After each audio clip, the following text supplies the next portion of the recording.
वाले लोग जेलों में बंद हैं। और ऐसे में भैया जहरीली शराब से कोई मर रहा है और वहां का एक वरिष्ठ अधिकारी ध्यान दे रहा है कि भैया इसमें होम्योपैथिक दवाई का लेना देना है। प्रदेश के मुख्यमंत्री होने के साथ साथ आप मेरे प्रदेश के गृह मंत्री भी हैं। बिहार में बिगड़ती लॉ एंड ऑर्डर की जो व्यवस्था है उसको लेकर चिराग पासवान एक बार फिर से मुख्यमंत्री नीतीश कुमार और उनके गृह विभाग को लेकर सवाल खड़ा किया है। चिराग पासवान ने कहा है कि छपरा जैसी घटनाएं बिहार में कई जगहों पर हुई हैं और नीतीश कुमार की सरकार में इस तरह की घटना आम हो चुकी है। साथ ही होम्योपैथी डॉक्टरों को जिस तरीके से लगातार परेशानियों का सामना करना पड़ रहा है, बैन की स्थिति है, इसको लेकर भी चिराग पासवान ने स्पष्ट किया है कि आने वाले दिनों में बिहार सरकार को इस पर काम करना चाहिए। खासतौर पर मुख्यमंत्री नीतीश कुमार पर Chirag Paswan law and order को लेकर हमलावर रहे और कहा कि बिहार में लॉ एंड ऑर्डर की जो व्यवस्था है वो बिल्कुल चरमरा चुकी है।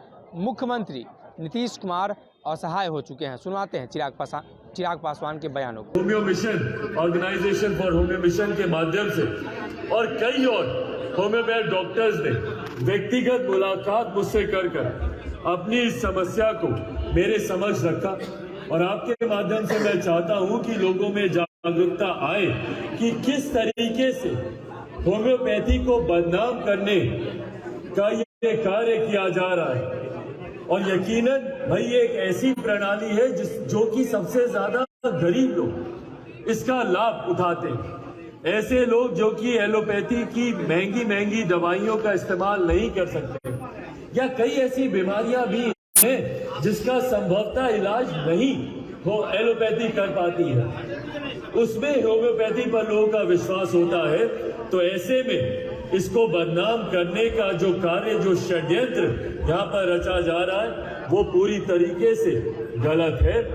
अगर इतना ही गलत लगता है तो भैया क्यों लाइसेंसेस आप देते हैं या क्यों मान्यता प्राप्त इनको दिया जाता है, क्यों इनका रजिस्ट्रेशन किया जाता है? एक तरफ आप इनका रजिस्ट्रेशन कर रहे हैं, एक तरफ इनको लाइसेंसेस मिलते हैं और वहीं दूसरी तरफ आप इनके ऊपर इनको बदनाम करने के लिए शराब की तस्करी जैसा आरोप इनके ऊपर लगाते हैं। बुद्धिजीवी वर्ग से आने वाले ये लोग जिन्होंने राष्ट्रीय अंतर्राष्ट्रीय स्तर पर देश को ख्याति प्राप्त कराने का जिन लोगों ने काम किया उनको शराब की तस्करी के साथ जोड़ा जा रहा है।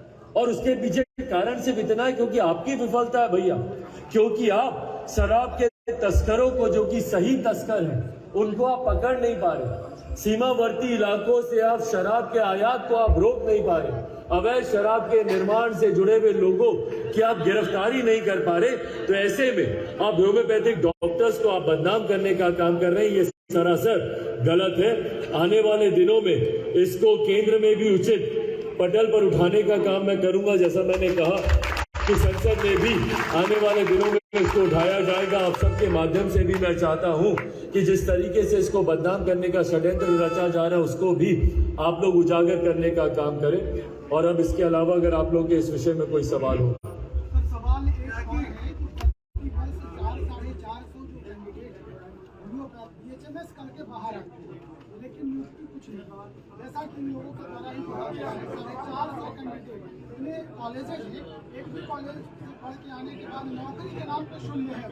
क्या ये बात भी संसद में उठाई? बिल्कुल ये उठाने की जरूरत है, क्योंकि जहां एक तरफ देश में ही नहीं दुनिया में ऑल्टरनेटिव मेडिकल प्रणालियां जितनी हैं उनको प्रोत्साहित करने का काम किया जा रहा है। केंद्र सरकार ने खुद इसको कैसे बढ़ावा मिले एक अलग से इसके लिए मंत्रालय का केंद्र के द्वारा गठन किया गया है।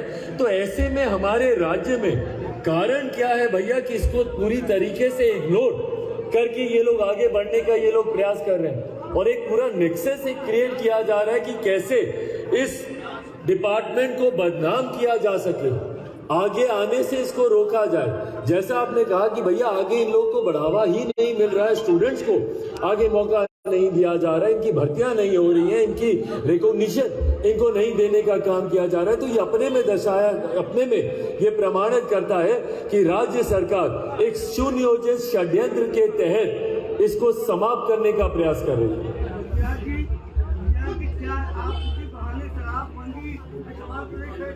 भाई बिल्कुल शराबबंदी पे सवाल खड़े होते हैं और आप अपनी विफलता का ठीकरा दूसरों पर नहीं फोड़ सकते हैं मुख्यमंत्री जी।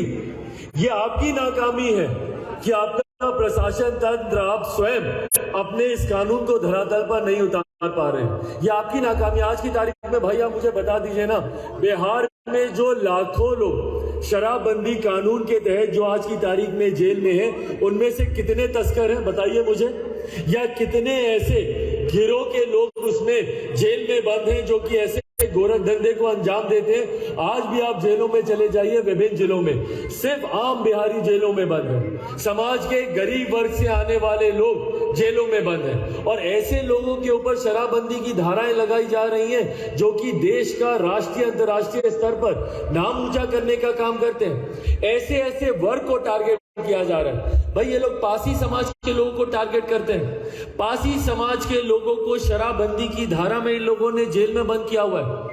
भाई आप ताड़ी और शराब, इसमें मुख्यमंत्री जी को फर्क समझ में नहीं आता। एक प्राकृतिक पदार्थ है भैया, आप उसको शराबबंदी की धारा में लेकर आ रहे हैं। और जो प्राकृतिक पदार्थ को जो बेचने का काम कर रहे हैं, आप उन पे शराबबंदी की धारा लगाकर आप उनको जेल में बंद कर रहे हैं। और सेम काम आप यहाँ पे आयुर्वेद के डॉक्टर्स के साथ कर रहे हैं। औषधि शब्द को ये लोग बदनाम करने का काम कर रहे हैं। भाई ये औषधि है, शराब नहीं है ये। और ये अल्कोहलिक कंटेंट हर मेडिसिन में कम ज्यादा मात्रा में इस्तेमाल होता है। साइंस भैया मैंने भी पढ़ी और जिसने भी पढ़ी है वो जानता होगा इस बात को कि सीमित मात्रा में इसका इस्तेमाल किया जाता है। पर उसी को हाईलाइट कर आप न सिर्फ होम्योपैथिक को बदनाम करने का आप काम कर रहे हैं, बल्कि अपनी विफलता, शराबबंदी से जो आपकी विफलता हो रही है, और यही कारण है भैया जहरीली शराब से कोई मर रहा है और वहां का एक वरिष्ठ अधिकारी ध्यान दे रहा है कि भैया इसमें होम्योपैथिक दवाई का लेना देना है। ताज्जुब की बात हो रही है। ऐसे अधिकारियों पे कार्रवाई होनी चाहिए जो ऐसे हल्के बयान देते हैं और जो समाज को भ्रमित करने का काम करते हैं। उन अधिकारियों पे भी कार्रवाई होनी चाहिए। आपके प्रदेश अध्यक्ष पर पार्टी तोड़ने का आरोप लग रहा है, कहा जा रहा है कि वो आपके चाचा के संपर्क में। भाई कौन लोग ऐसी हल्की बातें कर रहे हैं, मेरी जानकारी में नहीं।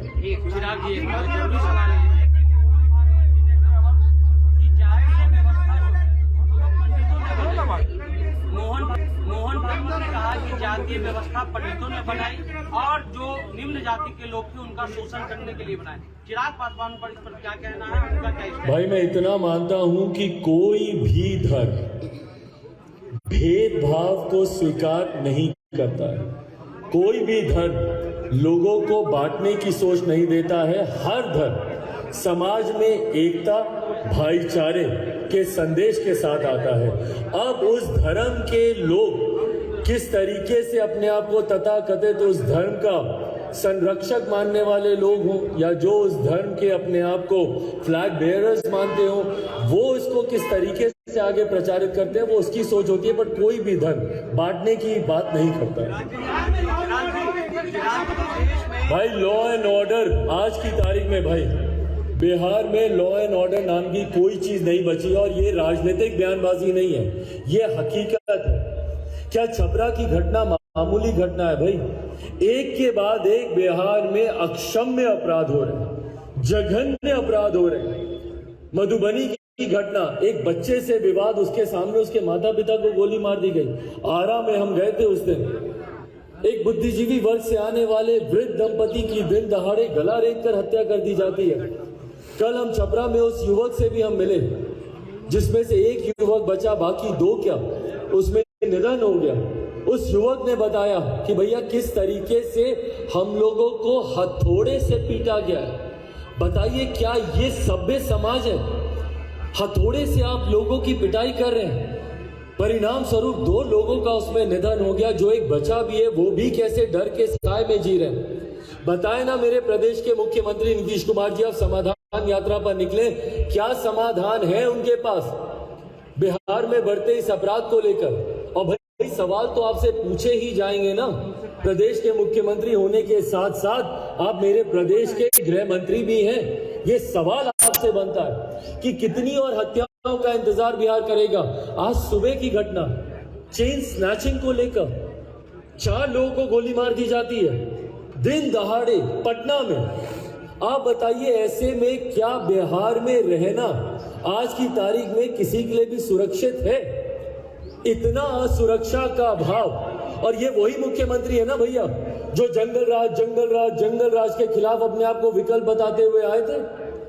भाई मेरी उम्र के युवा को नहीं पता कि 90 के दशक में कैसा जंगल राज था, नहीं था, पर आज की तारीख में जो है वो महाजंगल राज से भी बढ़कर है। आज की तारीख में बिहार में जो कानून की व्यवस्था है वो महाजंगल राज से भी बदतर वो व्यवस्था है।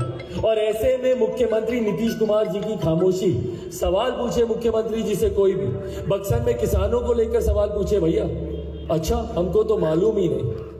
आरा की घटना के बारे में पूछे, अच्छा हमको तो मालूम ही नहीं। अभ्यर्थियों के बारे में पूछे, अच्छा हमको तो मालूम ही नहीं। भाई जब हमारे प्रदेश के मुख्यमंत्री को ना शिक्षक, ना छात्र, ना यहाँ पे डॉक्टर्स के बारे में, ना यहाँ पे किसानों के बारे में, ना यहाँ पे अभ्यर्थियों के बारे में, किसी के बारे में आपको मालूम ही नहीं, आप जाके पूछेगा भी क्या दिन दहाड़े गोलियां चली है, कैसे चली, छूटते ही उनका जवाब होगा अच्छा हमको तो मालूम ही नहीं।